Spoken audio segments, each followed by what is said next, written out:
إله إلا الله والله أكبر الله أكبر ولله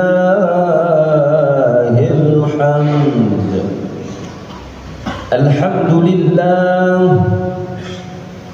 الحمد لله الذي أمات وأحيا وأمرنا بالتقوى وجعل لنا كل عام عيد الأضحى.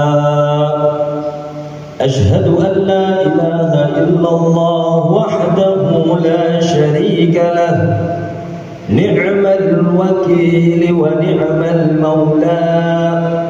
وأشهد أن محمدا عبده ورسوله Nabi besar ini yang tercatat di dalam sejarah Islam.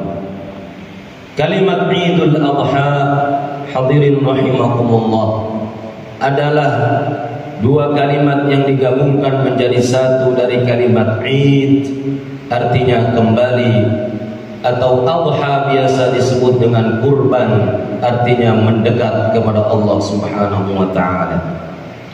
Kenapa Id disebut kembali? Karena setiap tahunnya kita kembali memperingati peristiwa yang besar ini, peristiwa yang agung ini, di mana banyak hikmah dan ibrah yang kita perlu ambil dan petik dari perjalanan Nabi Ibrahim alaihi salam beserta keluarganya. Id artinya kembali, yang juga bermakna bahwasanya kita juga harus merenungi diri kita, di mana saat akan kembali kepada Allah Subhanahu wa ta'ala. Tempat kembali disebut dengan ma'ad, waktu kembali disebut dengan mi'ad. Innal ladzi farada 'alaikal qur'ana laradduka ila ma'ad. Allahu akbar, Allahu akbar, Allahu akbar walillahil hamd. Sedangkan kurban yang kita istilahkan dengan nama lain Idul Adha, itu juga berasal dari kalimat bahasa Arab qarba yaqrabu qurbanan, yang artinya adalah mendekat. Dengan peristiwa Idul Kurban ini merupakan momentum wasilah mendekatkan diri kita kepada Allah Subhanahu wa ta'ala.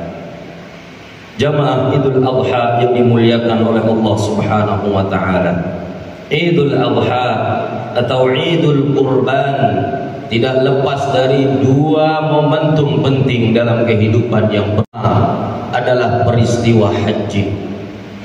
Sejak kemarin kita lihat lewat audio visual, baik televisi maupun YouTube maupun video-video lewat wasilah yang lainnya, mereka yang sedang berkumpul di Arafah disebut sebagai momentum haji yang paling penting, bahkan intisari daripada ibadah haji, sebagaimana Nabi Muhammad sallallahu alaihi wasallam bersabda, al-hajju Arafah, haji itu adalah Arafah. Tentunya wukuf di Arafah bukan sekedar berdiam diri, lebih dari itu adalah Arafah artinya mengenal diri, di mana selama ini sudahkah kita kembali kepada Allah? Sudahkah kita berusaha untuk berbuat baik, menghapuskan sifat-sifat buruk dalam diri kita, jati diri kita, bahwasanya kita ini akan kembali kepada Allah Subhanahu wa ta'ala. Setelah mereka berwukuf di Arafah, dilanjutkan mereka bergerak ke Muzdalifah, lalu mabit di Mina. Disitulah ketika seseorang sudah mengenali dirinya dan bertasbih, bertahmid, bertakbir, mengesahkan Allah, mensucikan Allah, lalu kemudian ia hilangkan sifat-sifat buruk yang ada dalam dirinya. Sifat buruk yang dihilangkan, nafsu duniawi dengan nafsu yang ada dalam diri yang tidak baik, itu disebut dengan aqabah. Maka setelah mereka melaksanakan wukuf di Arafah, tentunya mereka melaksanakan jumrah di Aqabah. Ibadallah, artinya setelah mereka mengenali diri, tentunya mereka lepaskan, hilangkan sifat-sifat buruk yang ada dalam diri itu sendiri. Allahu Akbar, Allahu Akbar walillahil hamd. Maka itu pembekalan yang terpenting di dalam ibadah haji, sebagaimana Allah ingatkan kepada kita dalam firman-Nya, wa tazawwadu fa inna khairaz zadi taqwa. Dan berbekallah, karena sebaik-baik bekal itu adalah ketakwaan kepada Allah Subhanahu wa taala. Allahu Akbar, Allahu Akbar, Allahu Akbar walillahil hamd. Sifat yang buruk diganti dengan sifat yang baik. Maka dalam bahasa Arab disebut dengan birrun. Ketika sudah melekat pada dirinya, maka disebut dengan mabrurun. Oleh karena itu orang yang berangkat haji tidak akan mendapatkan sebuah pahala yang lebih besar, sebagaimana Nabi sallallahu alaihi wasallam menjanjikan dalam sabdanya, kecuali surga yang akan diberikan kepadanya. Al-hajjul mabrur laisa lahul jazaa illa al-jannah. Alasan baginya melainkan dia akan diberikan surga oleh Allah Subhanahu wa taala. Mudah-mudahan kita yang belum berangkat Allah berikan kesempatan untuk berangkat.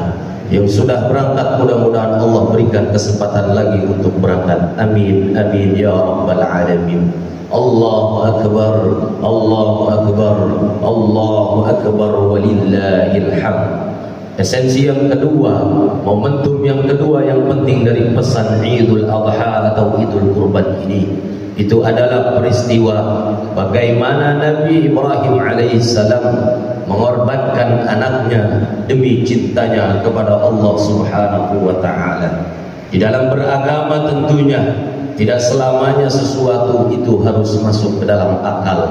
Kadang-kadang kita ditemukan oleh keadaan, kondisi di mana kita harus pasrah, totalitas, menyerahkan sebuah keadaan dan kondisi kita hanya kepada Allah Subhanahu wa taala.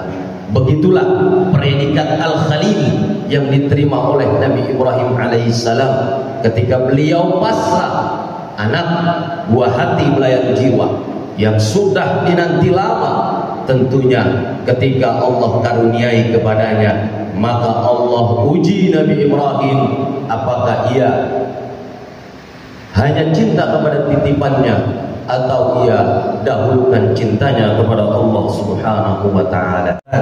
Di ayat 102, falamma balagha ma'ahu as-sa'ya qala ya bunayya inni ara fil manami anni adbahuka fanzur madza tara qala ya abati if'al ma tu'mar satajiduni insyaallah minas sabirin. Ketika Nabi Ismail alaihi salam beranjak di usia yang ke-7, dalam satu tafsir lainnya disebutkan beranjak di usia ke-13. Tentunya Nabi Ismail dapat ujian, beserta ayahnya pun Nabi Ibrahim dapat ujian yang besar. Apa itu ujiannya?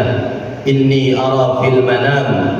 Nabi Ibrahim berkata kepada anaknya, ya bunayya, wahai anakku yang aku cintai, wahai anakku yang aku sayangi, inni ara fil manam, sesungguhnya aku melihat dalam tidurku, anni adbahuka fanzur madza tara, bahwa aku mendapat perintah untuk menyembelihmu.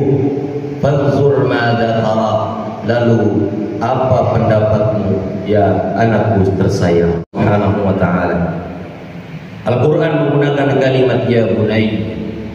Al-Imam Abu Hayyan dalam kitabnya Al-Bahrul Muhit menjelaskan kalimat ya bunayya itu adalah makna sebuah panggilan seorang ayah kepada anak dengan panggilan yang indah, panggilan penuh rasa kasih sayang, panggilan penuh rasa cinta, sehingga anak yang dipanggil dengan rasa cinta, anak yang dipanggil dengan rasa kasih sayang, tentunya anak tersebut akan terdidik dengan baik dan juga akan memanggil kembali ayahnya dengan panggilan yang penuh hormat dan adab.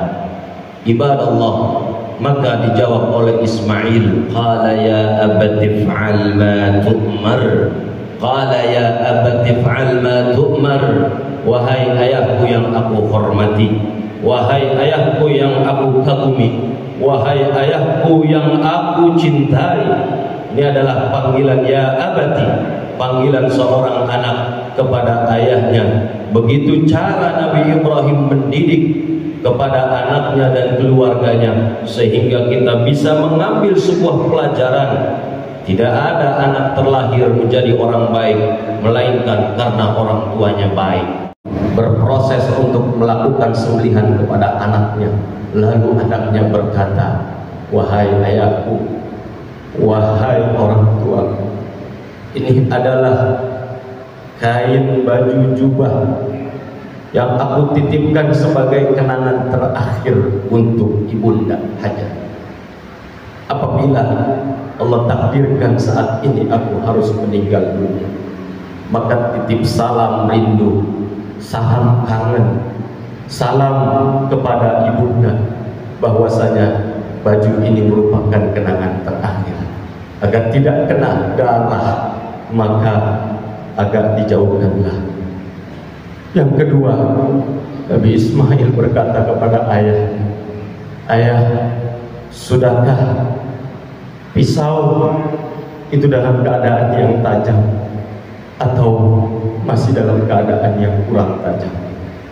Apabila pisau itu belum tajam, Ananda khawatir nanti ketika ayah menyembelih Ananda, ayah akan ragu-ragu terhadap perintah Allah. Maka itu terlebih dahulu pastikan ayah bahwa pisau yang untuk menyembelih ini adalah pisau yang sudah tajam. Dirinya patuh, totalitas pasrah atas perintah Allah Subhanahu wa ta'ala, sehingga tidak ingin kejadian penyembelihan itu ada sedikit keraguan dalam hati ayah. Dan apa yang terjadi ketika ingin disembelih, wa fadainahu bidzibhin 'adzim. Tidak ada sesuatu yang berkorban karena Allah, melainkan Allah akan ganti yang terbaik. Saat itu pula Allah ganti Ismail dengan bebas dari surga. Allahu Akbar, Allahu Akbar, Allahu Akbar, walillahil hamd. Hadirin jamaah Idul Adha yang dimuliakan oleh Allah Subhanahu wa ta'ala. Maka tentu daripada kesimpulan tersebut, kita semua belajar beragama dengan totalitas pasrah dan yakin, sebenar-benar yakin bahwa setiap yang kita lakukan di jalan Allah tidak akan pernah sia-sia. Setiap yang kita korbankan untuk agama, untuk Allah, Allah pasti akan ganti dengan yang lebih baik. Mudah-mudahan kurban yang hari ini diberikan oleh orang-orang yang sudah memberikan, Allah lapangkan rezekinya dan Allah terima kurbannya. Dan mudah-mudahan Allah berkahi semua kehidupan kita, dan Allah ampuni dosa kedua orang tua kita. Amin ya rabbal alamin. Barakallahu li wa lakum fil Qur'anil azim, wa nafa'ni wa iyyakum bima fihi min al-ayati wa dzikril hakim, wa taqabbala minni wa minkum tilawatahu innahu huwat tawwabur rahim.